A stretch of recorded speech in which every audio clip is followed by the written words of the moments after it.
चूड़ी बेच के गुजारा करें, मुश्किल से उनका निर्वाह चल रहा था। और वो समझाओ उन सेठों की, धनी व्यक्तियों की पत्नियों को, लड़कियों को, तो उनका कैसे बात गले उतरे, बल्कि उल्टा वो चिढ़न लागी।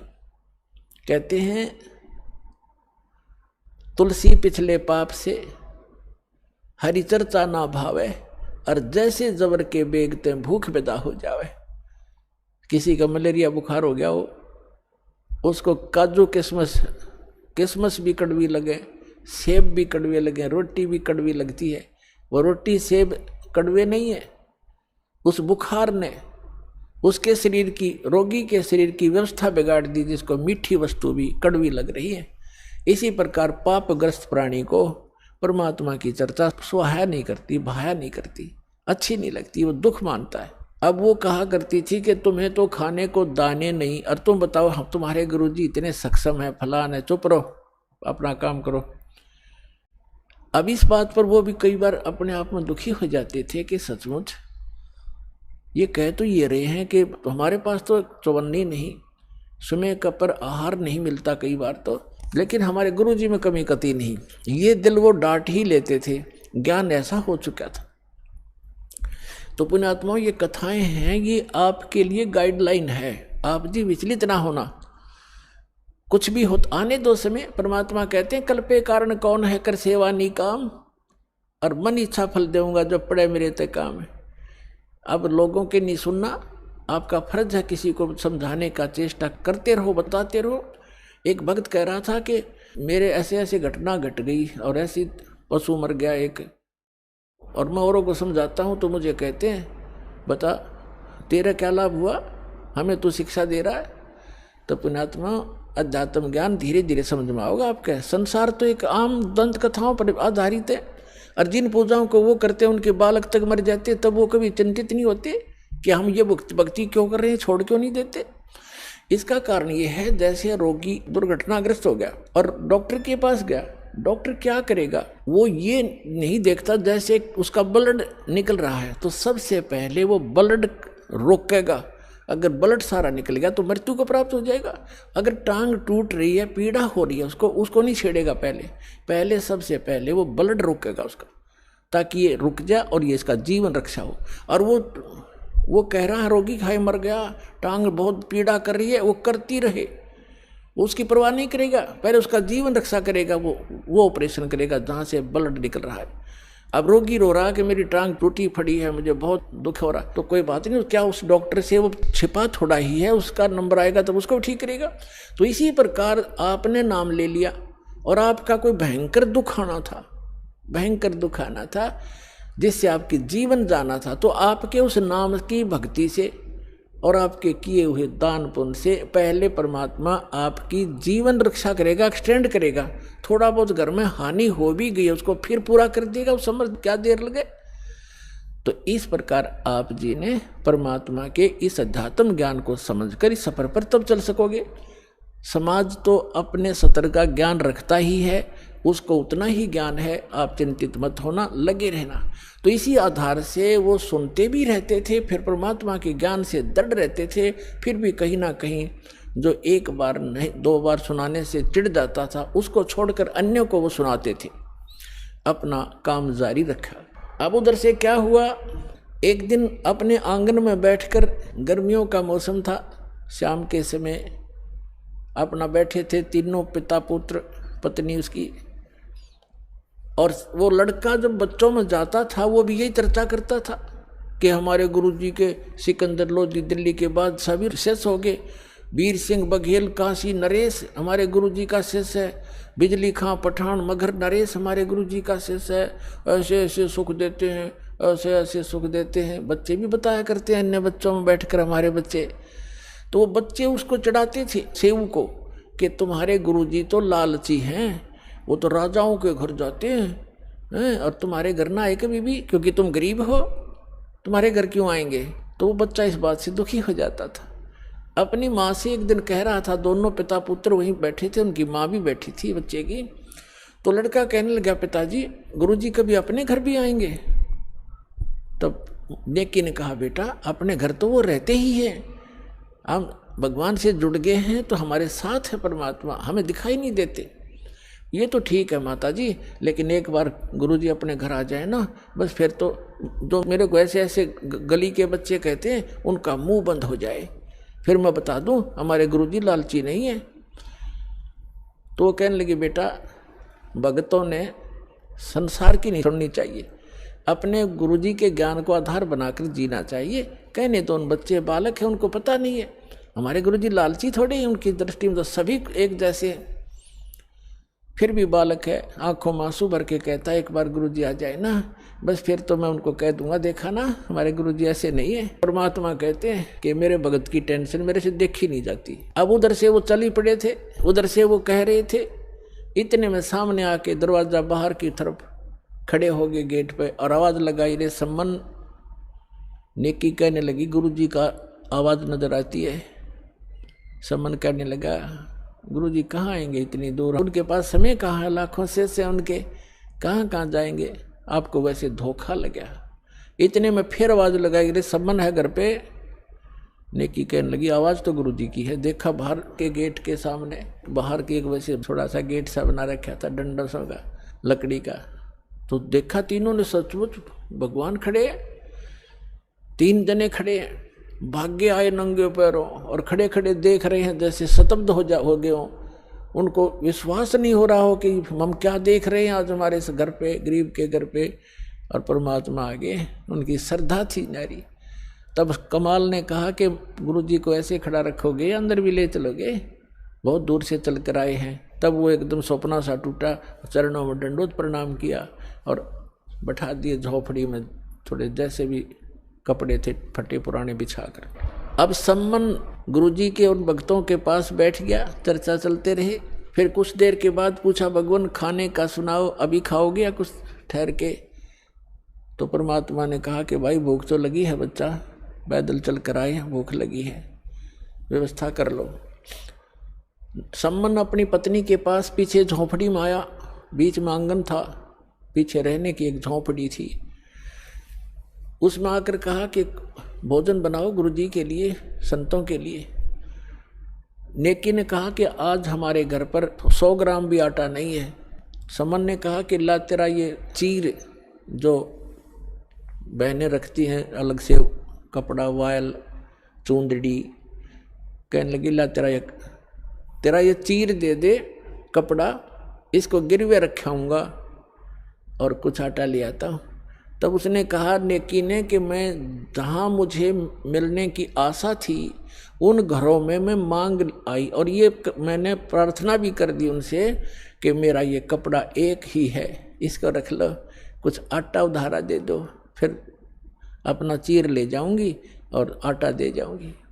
तो उन्होंने कहा कि ये फटा हुआ है एक स्थान से, इस कारण से किसी ने इसके बदले में आटा भी नहीं दिया।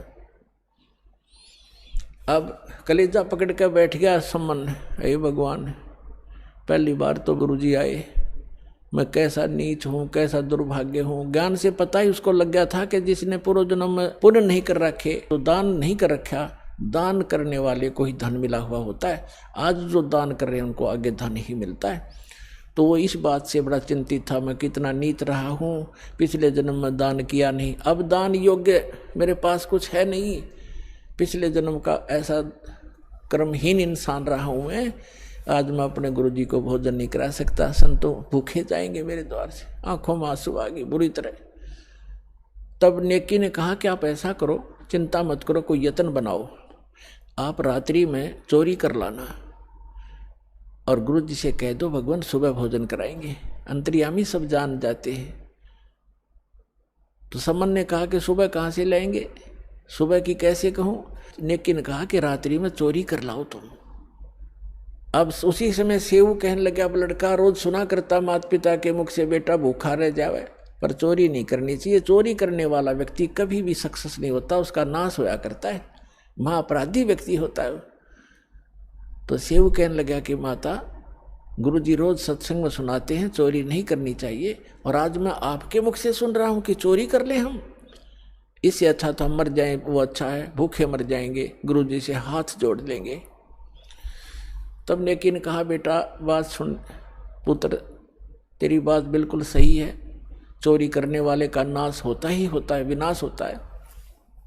लेकिन पुत्र, हमने इस नगरी में कुछ समय व्यतीत किया है और यहाँ का अन्न पानी हमने खा रखा है। ये बालक हैं नगरी वाले, जानबूझ कर आटा नहीं दे रहे। 2 किलो आटा, कोई 3 किलो आटा दुबर होता है। इतने बड़े अरे सेठ हैं ये सारे, पैसे वाले हैं। लेकिन आज ये क्या कह रहे हैं कि तुम रोज डींग मारा करते, बड़ाई करते थे, हमारे गुरुजी ये कर देते, हमारे गुरुजी ये कर देते। आज तुम्हारे गुरुजी पर घर भरवा लो, तुम मांगते क्यों फिरते हो, तुम्हारे घर भर देगा भगवान तुम्हारा। इस कारण से भी वो हमें कुछ भी सहयोग देने को तैयार नहीं बेटा। और जय परमात्मा यहाँ से निराहार चले गए, आग लग जाएगी इस नगरी में। अब तू सोच ले, या नगरी बचानी है या नहीं। तब सेव कहने लगा, माँ आप जो कहोगे वही करेंगे। और बेटा 3 शेर लाना चोरी करके, हम नहीं खाएंगे, गुरुजी बच्चों भगवानों को खिला देंगे, तो यह नगरी बसी रह जाएगी। इनमें अभिमान छा गया, पैसे का, धन का इनके अंदर अभिमान है जो इनको नाश कर देगा इनका। शाम को कह दिया भगवान सुबह वक्त से भोजन कराएंगे।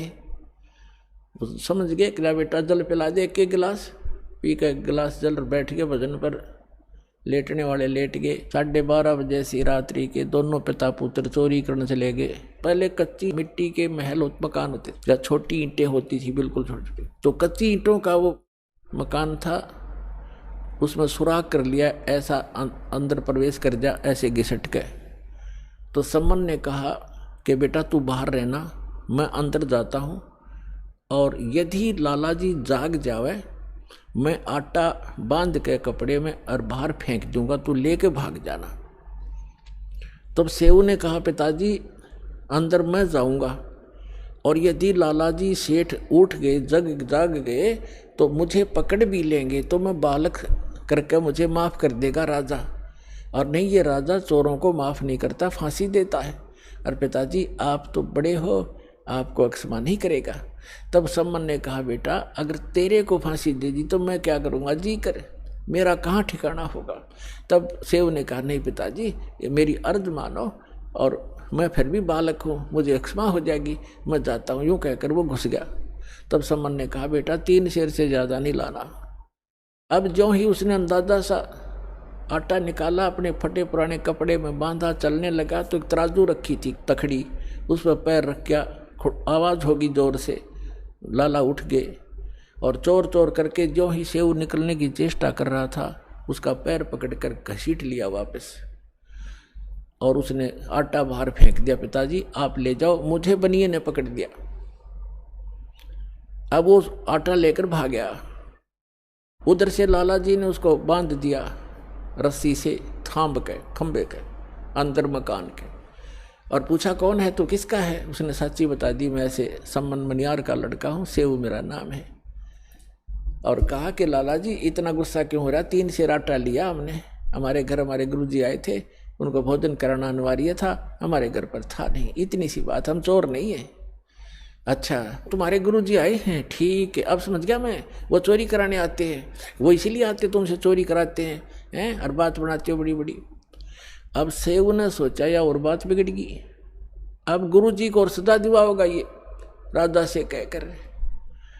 अब व्यवस्था उधर से आटा लेकर पहुंचा सम्मन, उसकी नेकी ने पूछा कि बेटा कहाँ है, कि वो तो बनिए ने पकड़ लिया। अब नेकी के मन में कैसी प्रेरणा आई कि ये तो बात बिगड़ गई, लड़का पहचान में आवेगा और पुलिस वाले हमारे घर आएंगे, अभी आ लेंगे घंटे भीतर, और गुरुजी को पकड़ेंगे और कहेंगे कि ये कराता है चोरी, ये कभी चोरी नहीं करते थे, आज ये आया है तो इसने चोरी कराई है, और गुरुजी को दंडित करवाएगा सेठ। जैसे उनकी बुद्धि ने काम किया कि आप जाओ लड़के का सिर काट लो किसी प्रकार, बुला बुलू के, और बाहर सिर निकलवा लेना, और सेठ से कहना कि छोड़ना मत, रस्सा बांधे रख, 2 बात बतलानी है। और लड़के की शीश काट लिया, और फिर सेठ उसको घर नहीं रखेगा, वो अपनी जान बचाएगा, 302 के मुकदमे से बचेगा, और वो इसको कहीं और डालाएगा, फिर तुम 100 उठा लाना। अब नेकी लेके इतना बड़ा थुरा और चल पड़ा, और जाके कहा कि सेऊ बेटा 2 बात करनी, कल तो आप शायद मारे जाओगे बेटा, और हम 2 बात बताना चाहता हूँ तेरे कान में। तो सेऊ ने कहा लाला जी से कि सेठ जी मुझे कुछ 2 बात करनी मेरे पिताजी से, बाहर मेरा बाप खड़ा है, मुझे 2 बात कर लेने दे। वो कहने लगा नहीं नहीं, तू भागने की चेष्टा करता है कि नहीं, रस्सा ढीला कर दे पैर का, बांधे रख मजबूती से, इतना मैं शीश निकाल कर बात कर लूँ। अब सेठ ने सोचा कि ज़्यादा चोरी तो कुछ की नहीं है, थोड़ा सा ढीला कर दिया, रस्सा थाम के बांधे रखा। तब सम्मन था बाप का हाथ नहीं चला बेटे का सिर काटने, पीछे को हाथ करके और ऐसे स्तब्ध हो गया, ना हाथ आगे हो, काटने की हिम्मत नहीं पड़ रही थी। तब सेऊ ने कहा पिताजी बात सुन, यदि आप मेरे पिता हो, मैं आपका अंश हूं, तो आज मेरी बात को मानना पड़ेगा, नहीं तो मैं आपका बेटा नहीं हूं, किसी गैर की संतान हूं।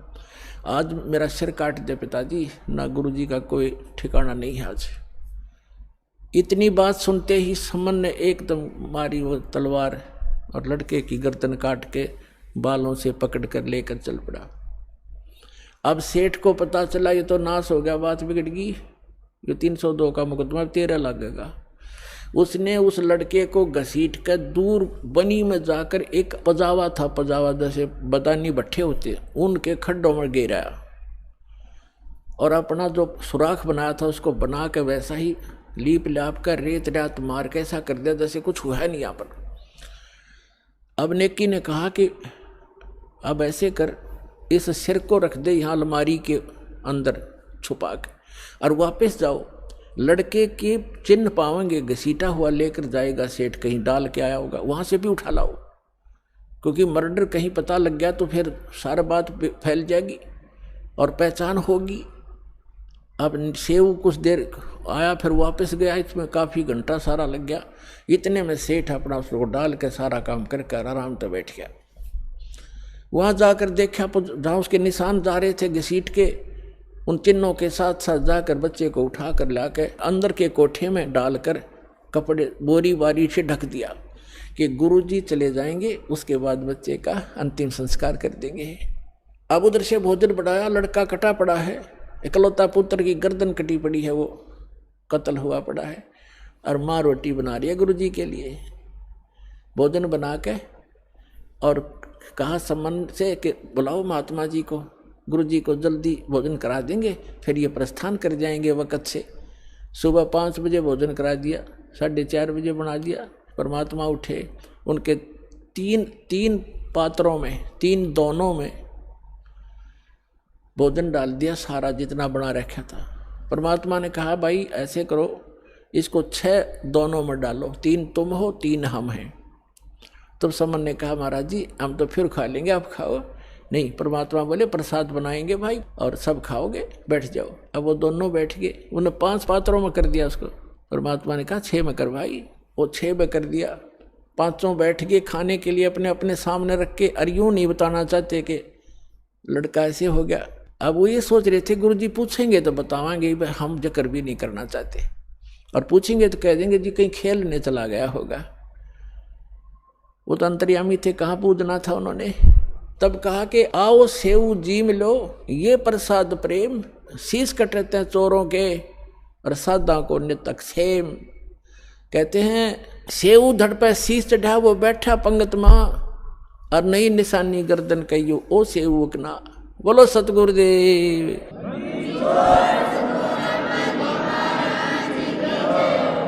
अब परमात्मा ने नु कहा था आओ सेऊ जीम लो, ये प्रसाद प्रेम, और सिर कटते हैं चोरों के बेटा, संता के तो अक्षेम। संतों की तो शीश की रक्षा होती है, आ जाओ आप भोजन पाओ। कहते हैं सेऊ धड़ पर शीश चढ़ा, अपने आप शीश उठकर उस धड़ पर लग कर, और सेऊ भाग्या आया बाहर बैठ के, और भोजन पंगत में बैठ गया खाना खाने के लिए। और माता पिता ने निशान देखा कि निशान भी नहीं गर्दन का कहीं कटे हुआ। अंदर उठकर जाकर देखा वो शव नहीं, वो शीश नहीं, वहाँ रकत के कुछ धब्बे जरूर पड़े हैं। तो पुण्यात्माओं, यदि भगवान की ही आप तुलना करना चाहते हो, पहचान करना चाहते हो, श्री कृष्ण जी को आपने ताम्रध्वज के जीवित कर देने मात्र से उनको भगवान मान लिया तो कबीर भगवान के ये लक्षण उसके समांतर समझना। और देखो जैसे कमाल था उसका जीवन शेष नहीं था और परमात्मा ने उसकी एक्सटेंशन आयु कर दी। अब उस दिन कमाल के हृदय में धक धक हुई और चरण पकड़ दिए ने बोले भगवान। परमात्मा ने कहा सेवु तो कह रहा था ना मेरे जैसा कोई सेवक नहीं, तूने सेवक तो देखे नहीं थे बेटा। कमाल भी स्तब्ध हो गया, नु कहने लगा भगवान सचमुच मैं तो इनके चरणों की धूल भी नहीं था। तो बेटा एक से एक साधु भक्त होते हैं, अभिमान नहीं करना चाहिए। उसकी फड़क निकाली। अब फिर क्या किया, परमात्मा ने कहा बेटा तेरा अब देखना ठाठ हो जाएंगे समन। कहते हैं सत ना छोड़े सूरमा, सत छोड़े पतदा, और सत के बांधे लक्ष्मी फिर मिलेगी यार। आपने अपनी तो क्रिया को छोड़ना नहीं चाहिए। जैसे वो मजाक करते थे इसे तुम्हारे भगवान ने ये कर दे, लड़का जीवित किया और फिर सम्मन को इतना धन दे दिया परमात्मा ने, 1 नंबर का सेठ का है उसी जीवन में। तो परमात्मा कहते हैं कल्पे कारण कौन है, मन में ज्यादा कल्पना मत कर, फलाना यूं कह रहा था तुम्हारे कुछ नहीं हो रहा। आन दे समय कल्पे कारण कौन है, कर सेवा नहीं काम, और मन इच्छा फल देऊंगा जब पड़े मेरे ते काम। फिर परमात्मा कहते हैं धीरे धीरे रे मना धीरे सब कुछ हो, और माली सींचे 100 गुणा समय आए फल हो। अब आपने आम का बीज बोया है, जैसे पौधा बोते हैं, सैकड़ों घड़े उसमें पानी की सिंचाई होती है, और उसको परिपक्व होने दो। परिपक्व होने के बाद फिर देखना कितना लदपद होगा फलों से। आप भी खा लोगे, पड़ोसी भी खा लेंगे, रिश्तेदार भी ले जाएंगे, तो भी खत्म नहीं होगा। तो ये भक्ति, यथार्थ भक्ति रूपी पौधा आज आपने लगाया है, इसको कुछ समय दो और फिर देखना कितने सुख देगा ये कबीर भगवान आपको। बोलो सतगुरुदेव।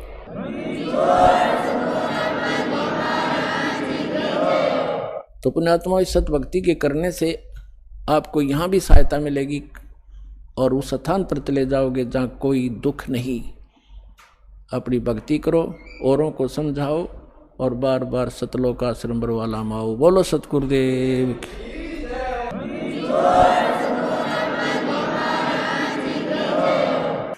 कर जोरूं विनती करूं, दो चरण पर शीश। गुरु जी राम देवानंद जी महाराज ने दियो नाम बख्शीश। कोटि कोटि सिजदा करूं, कोटि कोटि प्रणाम। चरण कमल में राखियो मैं बंदी जाम गुलाम। कुत्ता हूँ गुरुदेव का, रामपाल दास का नाम। गले प्रेम की जेवड़ी, जाखें चोभा जाऊं।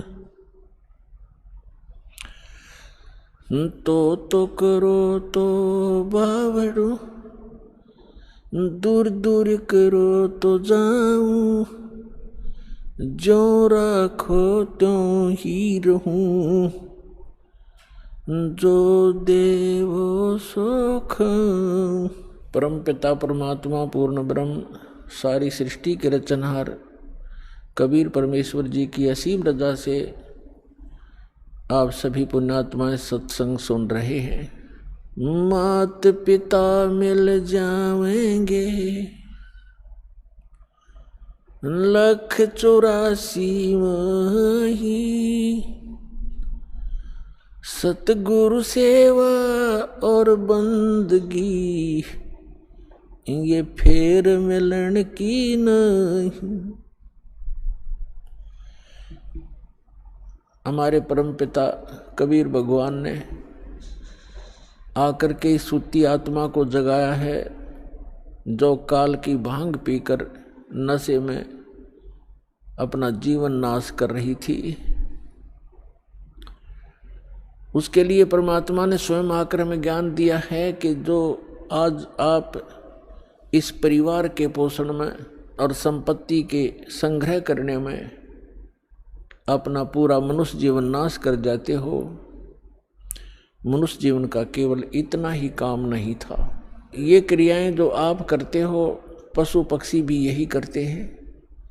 फिर मानव शरीर के मिलने का उद्देश्य क्या था, आवश्यकता क्या थी, ये परमात्मा स्वयं आकर ज्ञान कराते हैं। और उस ज्ञान को आगे कुछ अज्ञान बना करके काल के दूत, काल के संत प्रेरणा तो करते रहते हैं, लेकिन उनके पास समाधान नहीं होता। जिसके पास समाधान नहीं है वो ज्ञान भी व्यर्थ है। जैसे किसी को कोई रोग है, किसी ने बता भी दिया कि आपको अमोक रोग है, औषधि है नहीं, और है तो वो डुप्लीकेट है, तो वो ज्ञान भी वो समाधान भी वो दोनों व्यर्थ हैं, यूजलेस हैं। ठीक इसी प्रकार तत्व ज्ञान के अभाव से जो भक्ति भी करते थे, मनुष्य जीवन का उद्देश्य भी जो शब्द बता दिया करते थे कि इसका आत्म कल्याण ही मनुष्य जीवन का उद्देश्य है, लेकिन उनके पास समाधान नहीं था। तो परमात्मा ने आके समाधान भी बताया है और ये तत्व ज्ञान भी बताया है। क्या बताया है परमात्मा ने कि माता पिता मिल जाएंगे इस 184 माह, जहाँ भी आपका जन्म होगा, पशु कुत्ते की योनि में जाओगे वहाँ भी माता पिता मिल जाएंगे, गधे की योनि में जाओगे वहाँ भी आपको माता पिता मिल जाएंगे, पक्षी बनोगे वहाँ भी माता पिता मिल जाएंगे, मनुष्य जन्म होगा वहाँ भी माता पिता मिल जाएंगे। मनुष्य शरीर के अतिरिक्त हमें परमात्मा नहीं मिल सकते, सतगुरु नहीं मिल सकते। इसलिए परमात्मा बताते हैं कि माता पिता मिल जाएंगे 184 माह, और सतगुरु सेवा और या बंदगी भाई फिर मिलन की ना। मानुष जन्म पाया कर जो नहीं रट हरि नाम, जैसे कुआ जल बिना फिर बनवाया क्या काम।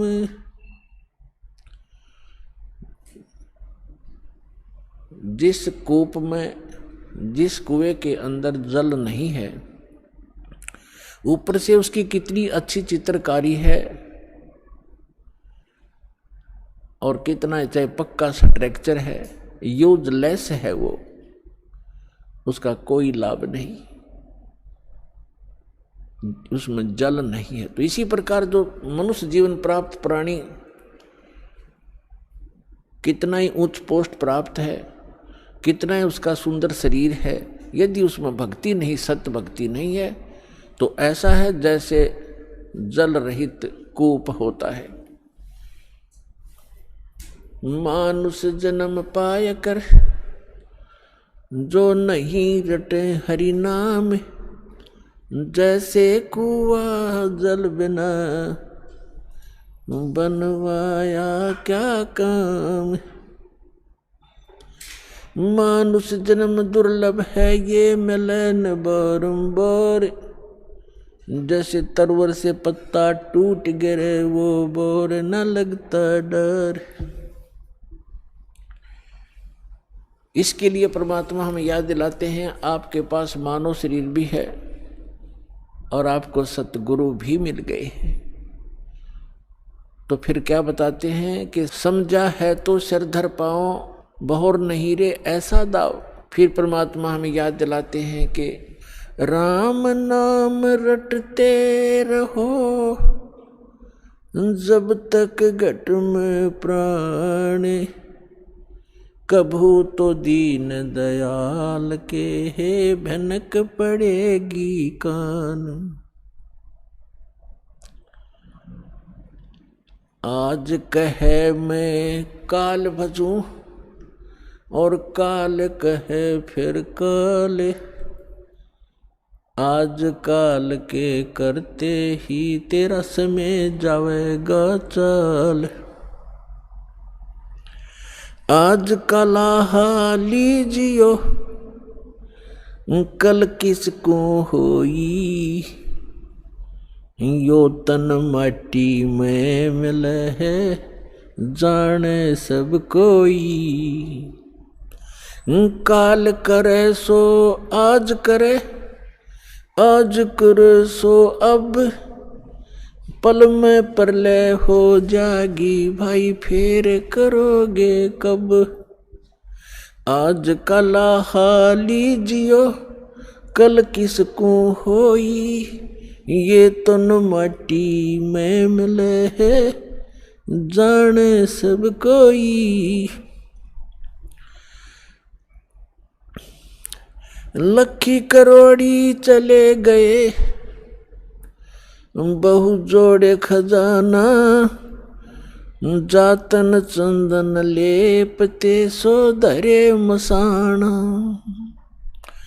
अस्थि घोड़े पाल की दल बल बहु साजा, वो 1.25 लाख संगी गए वो रावण से राजा। लखी करोड़ी चले गए बहु जोड़े खजाना, जातन चंदन लेपते सो धरे मसाना। अस्थि घोड़े पाल की दुलबुल बहु साजा, 1.25 लाख संगी गए वो रावण से राजा। कुंभकर्ण से वीर छे वो लंका छत्रधारी, बिना नाम वंश डूबेगा न्यो समझावे नारी। विभीषण पद भेद दिया वो निर्गुण निर्वाणा, रावण दुई बिसार रे तज गर्भ गुमान।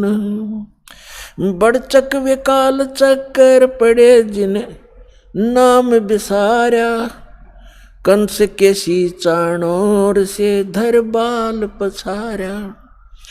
एरना कुछ समझा नहीं प्रहलाद पढ़ावे, उदर बिना स्या आण के तब कौन छुटावे। जरासंध से मारिया और सहसरा बाहू, ग्रह से गज छुटाई या निज नाम है साहू। दुशासन पर ले गए वो 71 भाई, दुर्योधन की देह को तन गीद ना खाई। सूक्ष्म रूप धर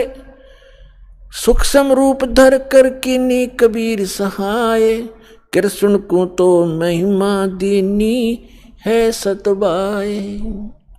सूक्ष्म रूप धर कर किन्नी कबीर सहाय, श्री कृष्ण को तो महिमा केवल दीनी है सतबाए। मोक्ष मुक्ति सतनाम से भजली जो सोई, अगम दीप सतलोक में तब बासा होई। 88 दीप में उत्पत्ति की खानी, दास गरीब सत भक्ति मिले तब सथिर होत प्राणी। पुण्यात्माओं, सौभाग्य आपका, धन्य आपके माता पिता जिनसे जन्म हुआ, क्योंकि अच्छी संतान अच्छे ही माता पिता को प्राप्त होती है।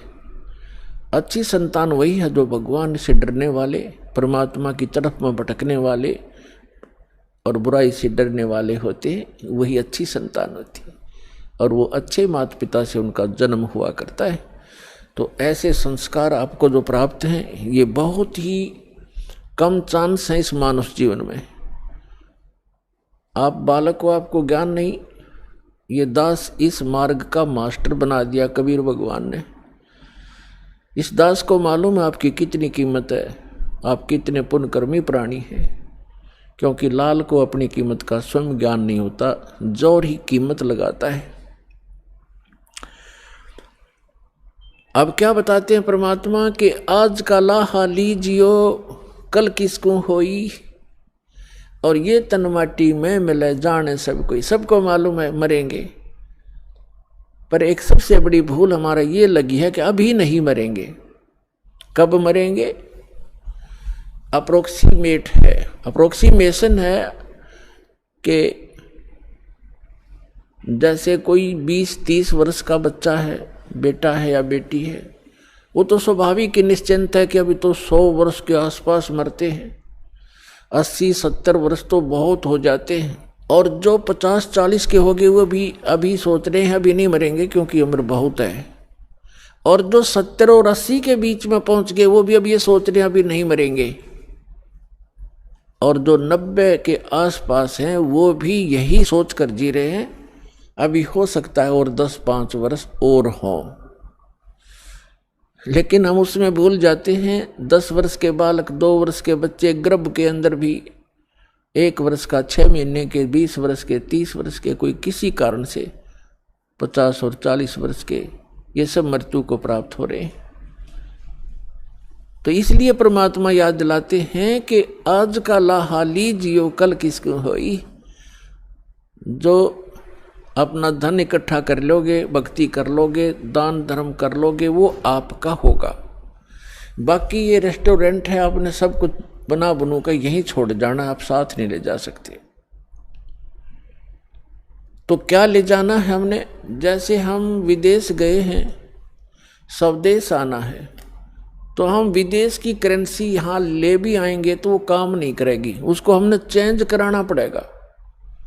उस करेंसी को हमने अपने स्वदेश वाली करेंसी में चेंज कराना पड़ेगा, तब वो हमारा काम आओगी ना। तो कागज है, एक नए पैसे का भी नहीं है। इसलिए हम यहाँ विदेश में रह रहे हैं। ये पृथ्वी एक विदेश है, काल का लोक ये विदेश है। पृथ्वी उसका एक शहर समझो, 21 ब्रह्मांड है उसका पूरा राज्य, साम्राज्य है। हम सतलोक से यहाँ आ गए हैं, वापस जाने की अब तैयारी कर रहे हैं, तो हम यहाँ की कोई वस्तु नहीं ले जा सकते। इसके लिए हमने करेंसी चेंज करानी पड़ेगी। वो करेंसी कैसे चेंज होएगी? जैसे आप दान करोगे, वो दान फिर पैसा जो है वो दान में बदल जाएगा, और दान से फिर धर्म बनेगा, और धर्म बनकर आपकी किस्मत में लिखा जाएगा। उतना ही अकाउंट आपको उस विदेश में, अपने स्वदेश में मिलेगा। ये आपकी करेंसी चेंज करानी है। तो इसको जितना आप करा पाओगे वो आपका, और जो करेंसी चेंज नहीं करा पाए वो इस काल की यहीं छोड़ के आनी पड़ेगी आपको। इसके लिए क्या बताते हैं? लखी करोड़ी चले गए बहु जोड़ खजाना, और जातन चंदन लेपते सो धरे मसाना। राजा लोग, सेठ लोग, साहूकार होते थे। जितना व्यक्ति धनी हो जाएगा उतना ही वो कृत घनी बन जाता है। ये माया का गुण है। राजा लोग क्या करते थे? सारे शरीर पर, जैसे आजकल तो एसी चल पड़े, कूलर कालर हो गए। राजा लोग क्या करते थे? चंदन को घिसवाते, नौकर चंदन घिसा करते थे, और गर्मियों के दिन में सारे शरीर पर चंदन लगा लिया करते थे, और शीतलता प्राप्त करते थे उससे। चंदन की लकड़ी का बुरादा, चंदन जो है बहुत शीतल होता, ठंडा तासीर होती है। इसी प्रकार सेठ और साहूकार। तो परमात्मा कहते हैं जातन चंदन लेपते, जिसके शरीर पर चंदन लेपन होता था और भक्ति करी नहीं, बकवाद करके जीवन नाश कर गए, पिछले जन्म के पुण्य कर्मों को पूर्व जन्म की बैटरी से राजा बन गए। जब तक पूर्व जन्म के पुण्य चलते हैं ये राजा राज्य भोगता है, धनी अपना धन का सुख लेता है। और यदि भविष्य की भक्ति ठीक ना बनी, शास्त्र अनुकूल साधना नहीं हुई, चार्जर नहीं लगा, तो पूर्व जन्म की बैटरी जिस दिन डिस्चार्ज होएगी, यानी पूर्व जन्म के पुण्य आपके जिस दिन समाप्त हो जाएंगे, उस दिन अचानक कैर टूटने शुरू हो जाएंगे। जैसे राजा लोगों का इतिहास देख लो आप, पिछला पुराना इतिहास हम पढ़ा करते थे। कोई राजा 5 वर्ष राज्य किया, किसी ने 10 वर्ष किया, किसी ने 12 वर्ष किया। और जब कर्म बिगड़ते इंसान के, कोई ना कोई काल प्रेरणा से दूसरा राजा आके उस पर आक्रमण कर देता है, उसकी नींद हराम हो जाती है, मारा जाता है, लुट जाता है, बच जाता है, जंगलों में धक्के खाता है, तो अब बैटरी उसकी समाप्त होगी। और मृत्यु के उपरांत राजा गधे की योनि में जाता है। तो यहां परमात्मा कहते हैं अगम निगम को खोज ले, बुद्धि विवेक विचार, उदय अस्त का राज मिले, तो बिन नाम बेगार। कितना सटीक उदाहरण दिया है परमात्मा ने कि जरा सा बुद्धि से काम ले मानव, अगम निगम को खोज ले, अपने भविष्य को विचार कर, और बुद्धि विवेक विचार, उदय अस्त का राज मिले, तो बिन नाम बेगार। यदि पृथ्वी पति बन जावे, उदय यानी जहां से सूर्य उदय होता है और अस्त होता है, अर्थात पूरी पृथ्वी पर जिसका शासन हो, उसको उदय अस्त का राजा कहते हैं। उदय अस्त का राज्य मिले तो बिन नाम बेगार। अब बेगार तो अब शायद किसी बच्चों को ना याद हो, डिफाइन करना पड़ेगा उसको। पहले सन 60 के बाद 66-67 में 68 के अंदर हरियाणा में प्रांत अलग हो गया था, इसमें इतना विकास नहीं था, सड़कें बन गई। फिर ये 3 व्हीलर चला करते थे पेट्रोल के, ये बड़े बड़े जिनको 3 पहियों वाले 3 व्हीलर के बड़े वाले, और वो गांव से शहर में जाया करते थे। हमारे गांव से 2 3 व्हीलर चला करते थे। एक दिन नहीं आया तो दूसरे ने पूछा कि कल क्या बात होगी, कुशल तो है, आए नहीं। तो उसने कहा कि कल मैं बेगार में फंस गया था। बेगार क्या होती थी? पहले पुलिस वालों के पास ये अपने सरकारी व्हीकल नहीं होते थे, जीप वगैरह। ये ऐसे ही किसी की जीप पकड़ लेते, एक दिन किसी का 3 व्हीलर पकड़ लेते, कोई 4 व्हीलर जबरदस्ती ले लेते, और उसको सारा दिन अपना जो भी उनके काम होते 10-5 गांवों में, कितना रेड मारनी होती, कितना शराब पकड़नी होती, कोई चोर पकड़ना होता या क्रिमिनल आदमी पकड़ने होते, तो उनको ले जाते थे। वो पेट्रोल भी अपने पल्ले से डाला करता व्हीकल वाला, और सारा दिन उसका पहिया नहीं टेकने देते। आम व्यक्ति को तो ऐसे लगे जैसे बड़ी स्पीड से जा रहा है, कोई अच्छी कमाई कर रहा होगा वो 3 व्हीलर वाला, और वो फंस रहा था बेगार में। तो वो बता रहा था कि कल मैं 200 रुपये अपने घर से लगा कर आया हूं, यानी उस समय के 200 रुपये आज के 20,000 भी मेरे ख्याल में कम होंगे। कहता 200 रुपये का पेट्रोल अपने पल्ले से लगाया, सारे सुबह ले गए मुझे पकड़कर 6 बजे, रात के 11-12 बजे छोड़ा मुझे। 200 रुपये का तेल लग गया और पल्ले से रोटी खानी थी। तो कल मैं बेगार में फंस गया। अब क्या था कि सारा दिन वो चलता तो खूब दिखाई दिया, पहिया टेका नहीं, बहुत स्पीड, इधर चल उधर चल, और इनकम 1 नए पैसे की नहीं थी, खर्चा सारा का सारा था। इसको कहते हैं बेगार। तो जो राजा लोग या सेठ या अन्य कोई भी व्यक्ति समझो, अब जब राजा को ही इसलिए लिया जाता है, बाकी अन्य नागरिक तो अपने आप अपने औकात से परिचित हो जाते हैं। जब राजा भी जो भक्ति नहीं करता, वो भी बिगाड़ कर रहा है, तो आम व्यक्ति भी उससे अपनी तुलना कर सकता है कि जो भक्ति नहीं करता और केवल माया जोड़न में लाग रहा है, तो वो राजा पूर्व जन्म की जो पुण्य कर्मों की कमाई थी, उसके आधार से, उस पूंजी से उसके खूब ठाठ बाट दिखाई देते हैं, जय जयकार हो रही है, जहाँ जाते हैं माला डालने वाले और जयकार करने वाले हैं, बैंड बाजा बजाने वाले खूब हैं उसके आगे पीछे।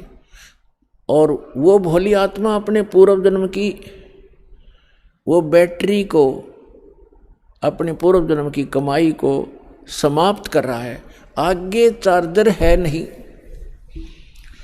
यानी भविष्य की भक्ति वो कर नहीं रहा। तो वो राजा बेगार कर रहा है, बेगार अपनी पूंजी को नाश कर रहा है, और पल की चैन नहीं। तो यहां गरीबदास साहिब जी परमात्मा से प्राप्त ज्ञान के आधार से कहते हैं, अगम निगम को खोज ले, बुद्धि विवेक विचार, उदय अस्त का राज मिले, तो बिन नाम बेगार। पुण्यात्माओं, कलेजा हिल जाए इंसान का, जरा सा सोदी में हो, जरा सा भी विवेक रखता हो। हमारी बुद्धि पर पत्थर पड़ चुके हैं। हम पूर्ण रूप से कितने विद्वान पाक रहे हो, चाहे इंजीनियर बन गए हैं, चाहे हम डॉक्टर बन गए और चाहे प्रधानमंत्री बन गए, हम भक्ति मार्ग में शून्य है। अध्यात्म मार्ग हमारा शून्य है। और किसी की पूर्व जन्म की प्रेरणा से वो की ट्राई भी कर रहा है तो वो केवल डले ढो रहा है शास्त्र विरुद्ध साधना करके। तो सौभाग्य आपका, आपको एक ज्ञान सुनने को मिला। धन्यवाद करा करो उस परम पिता भगवान कबीर साहिब का कि ये ज्ञान आप तक पहुंच चुका है। इस दास को पता है या मेरे साथ जब से लगे हैं आपके भाई बहन कितना संघर्ष करके आप तक ये ज्ञान पहुंचाया। न ये काल के दूत, ये दुष्ट लोग इस ज्ञान को ऊपर नहीं आने दे रहे थे। 600 वर्ष पहले परमात्मा आकर चले गए क्योंकि अशिक्षित थे हमारे पूर्वज, और इन दुष्ट लोगों ने हमारे तक वो परमात्मा का ज्ञान नहीं आने दिया। ये कह करके कबीर तो अशिक्षित है, ये ब्रह्मा विष्णु महेश की निंदा करता है, ये देवताओं की निंदा करता है, इसको मारो पत्थर, इसको भगा दो। और जब से इस दास पर दया हुई परमात्मा की, दास की नींद खुली और ये तत्व ज्ञान हुआ, उसी दिन से बेचैनी बन गई। जिसको समझाऊं उल्टा पड़े। कबीर साहब कहते हैं साच कहूं जग मारन आवे और झूठ कही ना जाइयो, और साच न पूरा पावते झूठों जगपति आइयो। तो पुण्यात्माओं, सन 1994 में परम पूज्य मेरे गुरुदेव जी ने नाम देने का आदेश दिया था। उस दिन से आज तक ये दास जानता है कि कितने संघर्ष करके आप तक परमात्मा का यो ज्ञान पहुंचा पाया हूँ। इन दुष्ट लोगों ने इतने बाधाएं की, जेल तक भेज दिया, झूठे केस बनाकर, झूठी अफवाहें फैलाकर रामपाल गुंडा है, भुंडा है। इन्होंने बताया 1 नंबर का आदमी है और सारे विश्व के कल्याण के लिए प्रयत्नशील है।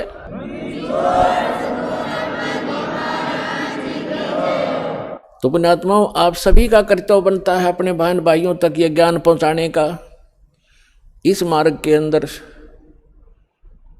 सबसे पहला आपको सहनशील बनना पड़ेगा, क्योंकि ये ऐसा ज्ञान है जो भी सुनता एक बार उसमें तूफान आता ही आता है। जैसे आप अपने छोटे भाई बहन को या बच्चे को कोई मेडिसिन खिलाते हो और उसकी जीभ पर रखते वो थूक भी देता है और रोता भी है और अपने माता पिता के कपड़े भी पकड़ लेता है, मेरा मुंह खराब हो गया, कोई बात नहीं, प्यार से, वो अपना ही तो है। जो ऐसा कुछ कर रहा है विरोध, वो अपना ही था, उसी के प्रयत्न कर रहे हैं, उसी के लिए आप उनकी जीवन रक्षा के लिए। तो उसको फिर धीरे धीरे वो टैबलेट, इंजेक्शन वो लाने पड़ेंगे, उसको खिलाना ही पड़ेगा, तो तब जा करके वो स्वस्थ होगा। तो इसलिए प्रत्येक का कर्तव्य बनता है परमात्मा के इस मार्ग में सहयोग देने का। लेकिन इस मार्ग के अंदर हम भक्त का लड़ाई करना फर्ज नहीं होता। परमात्मा खुद आए थे और उनके साथ कितनी बदतमीजियां की थी। उस परमेश्वर कबीर जी ने किसी को बद्दुआ भी नहीं दी, ऐसे बद सलूक किए थे। कभी बताया करेंगे, क्योंकि पहले तो आपको ये ज्ञान समझाते हैं, वेद पुराण गीता से आपको परिचित कराते हैं, ताकि फिर आपकी बुद्धि ये स्वीकार कर ले वह कि कबीर इज गॉड।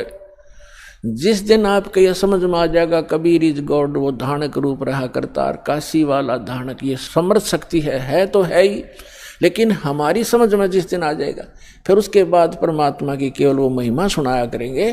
परमात्मा की अमर वाणी से आपकी आत्मा विभोर हो जाया करेगी, आंखों से आंसू पड़ा करेंगे। और उसके बावजूद इतना कुछ तंग किया मालिक को, उनकी कथा कभी सुनते हैं, पढ़ते हैं तो आंखों से आंसू नहीं रुकते, कलेजा फटने को हो जाता है। और एक सबसे बड़ी बात ये देखिए, उनको परमात्मा ने किसी को बद्दुआ तक नहीं दी, नहीं तो वो समर्थ हैं 1 सेकंड में पृथ्वी को नाश कर दें, दूसरी सेकंड में एज इट इज धर दें, ये इतने सक्षम है कबीर भगवान। लेकिन उन्होंने उनको बद्दुआ नहीं दी, क्योंकि वो उनको मालूम था कि ये मेरे ही बच्चे हैं। इन्होंने भांग पी रखी है काल भगवान की, और इन दुष्ट लोगों ने मेरे बच्चों को मेरा विरोधी बना दिया है काल के दूतों ने। और वो काल के दूत कौन है? वो गुरु पद पे, वो भी तो परमात्मा के बच्चे हैं। तो पुण्यात्मा, जब आपकी बुद्धि, आपका विचार सतर इतना ऊपर उठ जाएगा, तब हम आगे बढ़ पाएंगे।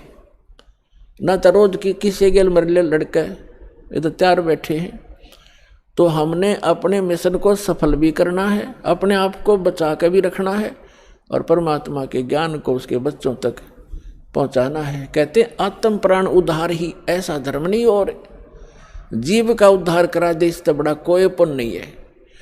देखो पुण्य तो वो भी है जैसे पक्षियों को दाने डाल दिए, कोई गौशाला धर्मशाला बनवा दी, कोई कुआं खुदवा दिया है, कोई बाग बगीचे लगा दिए, कोई भंडारे कर दिए, वो तो अच्छी बात है कर दिए।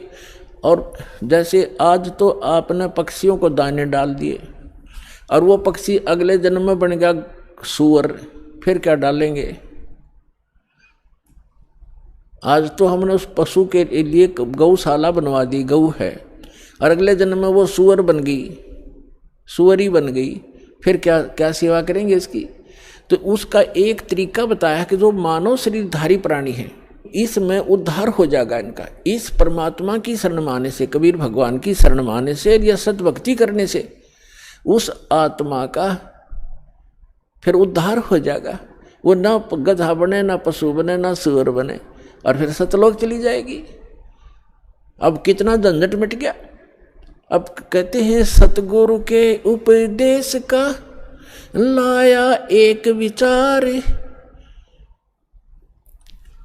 जय सतगुरु मिलते नहीं जाते नरक द्वारे, नरक द्वार में दूत सब करते खेचा तान, उनसे कभू ना छूटता फिर फिरता चारों खान, चार खानी में भ्रमता कभू न लगता पार, सो फेरा सब मिट गया हमारे सतगुरु के उपकार।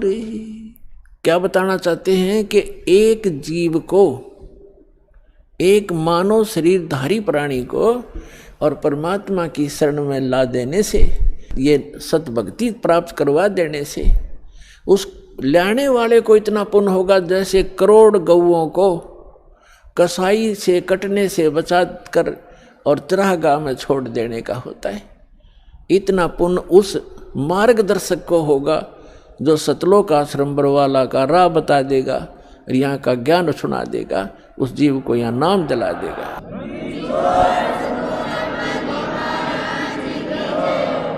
तो फिर उसके बाद कहते हैं उस भक्त का सारा बाईपास निकल गया, सतगुरु मिल गए, सतगुरु के उपदेश का लाया एक विचार, और जय सतगुरु मिलते नहीं हम जाते नरक द्वार, नरक द्वार में दूत सब फिर करते खेचा तान, उनसे कभू ना छूटता फिर फिरता चारों खान, चार खानी में भ्रमता और कभू न लगता पार, और सो फेरा सब मिट गया मेरे सतगुरु के उपकार। ओए अब ना वो पशु बने, ना पक्षी बने, और ना कोई और नरक में जावे, तो कितना बाईपास निकाल दिया परमात्मा की कृपा से, उस सच्चे नाम से वो कितना बाईपास निकल गया। तो इस प्रकार कहते हैं आत्म प्राण उद्धार ही ऐसा धर्म नहीं, और इससे बड़ा कोई पुण्य नहीं प्राणी को। पुण्य तो और भी है, लेकिन अगर आप परोपकार करना चाहते हैं, आपके दिल में दया है प्राणियों के प्रति, तो मानव शरीरधारी प्राणी को मनुष्य जीवन प्राप्त करवा दे। बुरा वो भी नहीं है, जैसे एक पक्षी है, अपने घर पर दाने डाल दो, कुत्ता आता है रोटी डाल दो, अपने ही घर पर डालो, कहीं विशेष स्थानों पर मत भटको, ये व्यर्थ है। और अतिथि आता उसको भोजन करवा दो, कोई भी मांगने वाला आता उसको पैसा मत दो। कई भक्त कहते हैं ये तो फिर हमारे दिल में दया खत्म हो जाएगी यदि हम भिखारी को पैसा नहीं देंगे। परमात्मा कहते हैं दया का प्रयोग भी विधिवत करने से ही लाभ होगा, अन्यथा वो आपका भी भक्ति नाशक और दूसरे का भी हानिकारक, दूसरे को भी हानि कर देगा। जैसे एक धनी व्यक्ति ने दया भाव से एक भिखारी को 100 रुपये दे दिए। अब वो भिखारी पहले प्रतिदिन एक पौवा पिया करता और घर में पी कर शराब तो झगड़ा ही करवाती है और कौन सा रामायण बाँचेगा वो। तो उस दिन उसने आधा पिया, आधा बोतल शराब पी गया, घर जाके लड़ाई कर दी, घरवाली और बच्चे खूब पीट दिए। वह उसकी पत्नी लेकर बच्चों को कुएं में गिर गई, सारे मर गए। अब उसके दान करने वाले दयालु ने उस भिखारी का कुणबा गानी करवा दी। तो ये दया भी खराब है, ऐसी दया नहीं करनी चाहिए। भिखारी को रोटी खिला दे, अगर भिखारी रोटी खा ले भाई, कपड़ा नहीं है तो कपड़ा सिलवा दे उसको, बिना सिलाया नहीं दे जाते बेचेगा और गुटी लाओगा। एक भगत कह रहा था कि एक दिन मैं पार्क में घूमने चला गया और वहाँ 2 बाबा जी बैठे हैं, नकली 2 या 3 जैसे थे वह। तो वो मांग मूंग के लाए, इकट्ठे पैसे कराया करते शाम ने। उस दिन उनके पास सारा कुल मिला के 20 से 25 रुपये बने। तो वो कहने लगे भाई इसमें तो कुछ भी ना आवे, एक का भी काम ना चले शराब पीने का। तो उन्होंने बोला भाई ठीक है तुम टाल कर दो, मैं अकेला पी लूंगा। वो लेके एक बाज गया 25 रुपया ने। उसने अकेले ने काम चलाया उस दिन, तुम्हारे लिए कल दे दूंगा फिर मैं इकट्ठे करके। तो बता, इन इसे दूसरों को दान करके तुम अपना पुण्य चाहते हो, अपना कल्याण चाहते हो? तो दान भी कहते हैं गुरु बिन माला फेरते, गुरु बिन देते दान, गुरु बिन दोनों निष्फल हैं, चाहे पूछो वेद पुराण। तो गुरु के अतिरिक्त दिया हुआ आपका दान भी व्यर्थ ही रहेगा। अगम निगम को खोज ले, बुद्धि विवेक विचार, उदय अस्त का राज मिले तो वे नाम बेगार। परमात्मा ने आपके ऊपर मेहर की है पुण्यात्माओं। मनुष्य शरीर ऐसे समय में अब परमात्मा ने बैन उठा रखा है कि जो भी सतनाम को और इस हारनाम को प्राप्त कर लेगा, आजीवन मर्यादा में रहेगा, गुरु वचन पर चलेगा, वो सभी सतलोक चले जाएंगे, जहाँ जाने के बाद साधक फिर लौटकर कभी संसार में नहीं आते। तो उसके लिए बताया है कि सतगुरु मिलना चाहिए, पूरा संत हो, सत भक्ति शास्त्र अनुकूल हो और भक्त भी कति डट के भक्ति करे, बुराई छोड़ दे। बीड़ी शराब मांस तमाकू आन उपासना रिश्वतखोरी चोरी जारी, ये सब बुराई है, इस भक्ति मार्ग में बाधक है। इनको त्याग कर ही हम परमात्मा प्राप्ति कर सकते हैं, मनुष्य जीवन को सफल कर सकते हैं। अब प्रसंग चल रहा है कि कल करे सो आज करो, आज करे सो अब, और पल में प्रलय हो जाएगी, वह फिर करोगे कब। समझा है तो सिर दर पाओ, बहुर नहीं रे ऐसा दाव, आगे गए न बावड़े, रहते भी सब जा, और बिन साहिब की बंदगी कहीं ठोर ठिकाना ना।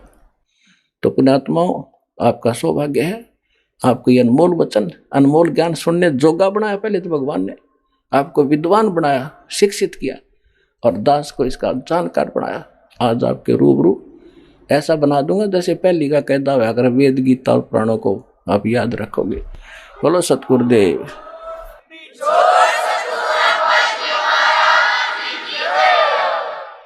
तो अब आपको कुछ भक्तों के अनुभव सुनाएंगे, जिनको परमात्मा से प्राप्त जो लाभ हुए हैं वो अपने मुख कमल से बताएंगे। सुनिएगा। सर नमस्कार। सत्सा है। क्या शुभ नाम है आपका? गौरी शंकर दास। कहाँ से आए सर? गांव बोड़ेरा, तहसील पृथ्वीपुर, जिला टीकमगढ़, मध्य प्रदेश। सर संत रामपाल जी महाराज से नाम दीक्षा लेने से पहले आप क्या भक्ति साधना करते थे? सर जी, संत रामपाल जी महाराज की शरण में आने से पहले जो समाज में पूजाएं होती थीं, जैसे नवरात्रि व्रत रखना, सभी 33 करोड़ देवी देवताओं की पूजा करना, श्राद्ध निकालना, और हमारे यहाँ ओरछा है जहाँ राम राजा का मंदिर है, वहाँ भी जाते थे। वहाँ का एक त्यौहार होता है, वहाँ त्यौहार पर जाते थे, यही करते थे। पहले जो साधनाएं आपने की उनको करने से आपको क्या लाभ मिला? सर जी, लाभ तो कोई नहीं मिला, बल्कि हानि इतनी हुई कि हमारी जो मम्मी थी, माता जी, वो जब मैं 10-12 साल का था उस समय बीमारी से ख़त्म हो गई, और चाचा भी अचानक घटना एक्सीडेंट से ख़त्म हो गए, और लाभ कोई नहीं हुआ होगा। सर जी, आप संत रामपाल जी महाराज की शरण में कैसे आए? सर जी, संत रामपाल जी महाराज की शरण में आने का कारण में हमारे गांव के पास टोड़ी खिराक है। वहाँ एक रामपाल जी महाराज के पहले नाम दीक्षा ले चुके संत रामपाल जी महाराज के भगत हैं, सालक राम भगत जी। वो हमारे यहाँ आते थे और बताते थे कि आप ये सब भक्ति जो तुम कर रहे हैं ये सही भक्ति नहीं है, और रामपाल जी महाराज से दीक्षा लो और ये भक्ति करो। तो हम नहीं सुनते थे उनकी। एक दिन क्या हुआ भगत जी सत्साई जी की, हमारे ओरछा में कनकेश्वरी देवी की भागवत चल रही थी, जिसका सीधा प्रसारण टीवी पर आता था। तो हम वो कनकेश्वरी देवी की भागवत सुन रहे थे। तो उस समय हमने टीवी ऑन करी और चैनल बदला। तो उस दिन परमात्मा की रजा मान लें आप कि वो कथा नहीं आई, लेकिन संत रामपाल जी महाराज का सत्संग चल रहा था, जिसमें रामपाल जी महाराज गीता का ज्ञान सुना रहे थे। और वो सालक राम भगत जी हैं, वो भी बताते थे कि रामपाल जी महाराज गीता का ज्ञान एक एक श्लोक पढ़ाते हैं उंगली रख रख के। तो वो टीवी में जैसे हमने देखा, और भी 2-3 भाई थे हमारे साथ, उनसे कहा कि देखा कि देखें यही हैं वो रामपाल जी महाराज, शायद आश्रम सतलोक वाले, देखें गीता पढ़ा रहे हैं। उस समय रामपाल जी महाराज गीताध्याय 18 का 62वां श्लोक समझा रहे थे भगत सर जी कि हे अर्जुन, तू उस पूर्ण परमात्मा की शरण में जा, उस परमेश्वर की शरण में जा, जिसकी शरण में जाने से तू सभी शाश्वत स्थान और शाश्वत स्थान को प्राप्त होगा। तो ये समझ में आई हमारी कि अर्जुन को ये राम भगवान बताते थे कि भगवान श्री कृष्ण हैं, और भगवान श्री कृष्ण दूसरे की शरण में जाने के लिए कह रहे। तो हमने वो पूरा सत्संग देखा भगत सर जी, और उसके साथ साथ तो फिर हमने लगातार उस सत्संग को लगभग 6 माह बराबर देखा। 6 माह देखते देखते हमने जो सत्संग में गुरुजी बताते थे गीता के श्लोक, वो श्लोकों को लिख लिख के और घर पे गीता जी खोल के गीता जी से मिलाते थे। और हमारे यहाँ रामायण भी रखी है, देवी भागवत पुराण भी रखा रहता था। तो उनसे भी जो जो गुरुजी बताते थे उनको लिख के और फिर उससे मिलाते थे, वो बिल्कुल सही निकलता था। इसमें इतना ही में भगत जी सर जी 6 माह निकल गए, और 28 मार्च 2014 को सतलोक आश्रम बरवाला हिसार आया और रामपाल जी महाराज से दीक्षा ली। सर, मीडिया के कुछ लोगों द्वारा ऐसा कहा जाता है कि संत रामपाल जी महाराज से नाम दीक्षा लेने के लिए पैसे देने पड़ते हैं। सर, आपने कितने पैसे दिए? सर जी, ये तो बिल्कुल सरासर झूठ है। वहाँ पर ऐसा कोई नहीं है, ना कोई पैसा लिया जाता है वहाँ तो। बल्कि जब हम जैसे आश्रम में पहुँचे तो वहाँ की व्यवस्था देखें भगत जी हाथों पर वहाँ लिया है भक्तों ने, चाय पिलाई है, बैठारा है, पानी पिलाया है, और नहाने के लिए जब वहाँ गए तो साबुन, तेल, कपड़ा, रजाई, हर चीज़ की बिल्कुल फ्री व्यवस्था है, जहाँ कोई एक भी पैसा नहीं लगता है। नामदान एक दीक्षा लेते समय भी 1 रुपया नहीं, बल्कि वो अपन नाम दीक्षित वाले को मंत्र कारक परमात्मा का फोटो और जो एक छोटी बुक होती है वो भी बिल्कुल फ्री में देते हैं। सर, संत रामपाल जी महाराज ने जो भक्ति आपको दी है उसको करने से आपको क्या लाभ मिले? सर जी, जो संत रामपाल जी महाराज ने हमको भक्ति दी है उसके तो बहुत लाभ हैं। पहला लाभ मैं आपको बताऊं कि सबसे बड़ा लाभ तो ये हुआ कि आध्यात्मिक ज्ञान प्राप्त हुआ, जो मनुष्य का मूल उद्देश्य है कि मानव जन्म किस लिए मिला है। तो पहला लाभ है कि आध्यात्मिक ज्ञान मिला है, और तत्वदर्शी संत मिलना ये बहुत बड़ी बात है। परमात्मा जी ने सत्संग के माध्यम से बताया भी है कि कई असंख्य जन्मों के बाद तत्वदर्शी संत मिलते हैं, और जो एक ही होते हैं। आज पूरे विश्व में तत्वदर्शी संत एक ही हैं, और इस बड़ा लाभ है कि मानुष जन्म है और तत्वदर्शी संत है। क्योंकि मानुष जन्म मिलना बड़ी बात नहीं है, मानुष जन्म मिलने के बाद भी यदि तत्वदर्शी संत भी नहीं मिले तो ये मानुष जन्म मिलने का कोई मतलब नहीं है। और दूसरा लाभ बताएं भगत साहब जी कि मैं अपने घर से टीकमगढ़ के लिए जा रहा था एक दिन, और अचानक मैं रात भर जगा उस रात में, और बाइक से था, बाइक से एक और मेरे साथ सवार थे गाड़ी पर। सर जी, मैं टीकमगढ़ पहुंचा, वहाँ मेरी गाड़ी लगभग 70-80 की स्पीड में चल रही थी, और अचानक रात के जगने के कारण अचानक मेरी आंख लग गई और मैं इतनी स्पीड में गाड़ी में गिरा कि भगत जी लगभग नीचे 8 फुट गहरी गड्ढा था। उस गड्ढा के आगे गिर के और सीधे गाड़ी तो गिरी गड्ढा में और हम फिर गड्ढा के आगे। भगत जी परमात्मा जी केवल इतेक दिखाने हमने कि ऐसा हाथ करते देखा मैंने और परमात्मा की केवल परमात्मा की याद आई कि हे बंदी छोड़, आपने हमें बचाया है। और जो उसमें हमारे साथ में बैठे थे उनका पाँव में थोड़ा यहाँ फ्रैक्चर हुआ।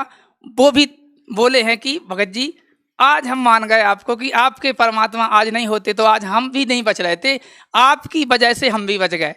सर जी दूसरा लाभ ये है कि 17 मार्च 2015 को हमारी बच्ची हमारे छत के ऊपर लगभग 15 फुट ऊंचा छत है सर जी, वहाँ पर बैठी हुई थी। सुबह का टाइम था, वही 8-10 बजे का, और नीचे और भी बच्चे खेल रहे थे, वो शैतान कर रहे थे, वो पढ़ रही थी। तो वो अचानक उस बच्चों को रोकने के लिए शैतान कर रहे थे, दौड़ते समय छत के ऊपर जाली है लगभग 3 फुट ऊंची और वो पुरानी जाली थी। सर जी जैसी बच्ची अचानक उस जाली को हाथ लगाया और उसको रोका और वो हाथ से रोका कि शैतान नहीं करो, तो सर जी वो जाली एकाएक पूरी टूटी और बच्ची लगभग 15-16 फुट नीचे जाके गिरी। बच्ची के ऊपर 25-30 गुम्मा भी गिरे हैं और बच्ची जाके बिल्कुल उसने आंख निकाल दी और बच्ची बिल्कुल क्या बताएं भगत जी, बच्ची खत्म हो चुकी थी। हम सामने देख रहे थे भगत सर जी, हमने बच्ची को उठाया, बच्ची ने आंख निकाल दी थी, बच्ची के मुंह पर फंसू कर निकल आया था और गांव के दौड़े आवाज हुई, वहां तक देखा कि बच्ची तो खत्म हो गई। तो और जो विरोधी थे, विरोधी तो होता ही है हर जगह, बोले ठीक देखना ये बड़े रामपाल जी महाराज की भक्ति करते थे, वो बच्ची खत्म हो गई, अब जिंदा कर दे वे रामपाल जी तो जाने।